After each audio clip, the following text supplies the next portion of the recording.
মই আচলতে হাই ছেকেণ্ডেৰীলৈকে গভৰ্ণমেণ্ট বইজতে পঢ়া। তাৰপিছত ইঞ্জিনিয়াৰিঙত গ'লোঁ, মেকানিকেল ইঞ্জিনিয়াৰিঙত।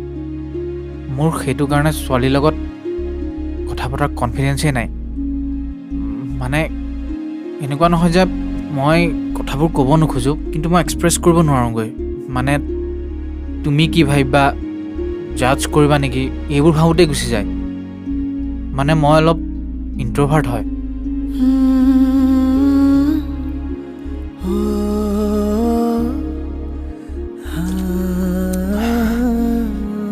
ইণ্ট্ৰভাৰ্ট মানে মইতো বিয়া ঘৰটো যদি আগফালে কোনোবা মানুহ বহি থাকে, মই পিছফালেদি সোমাওঁ।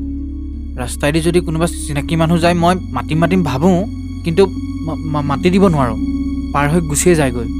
আৰু তেনেকুৱা ল'ৰা এটাৰ ইমান ধুনীয়া ছোৱালী এজনীক ভাল পাওঁ বুলি কোৱাৰ সাহস ক'ত থাকিব। মানে মই ক'ব খোজোঁ বিদিশা, কিন্তু মই ক'ব নোৱাৰোঁ ক'ৰবাত।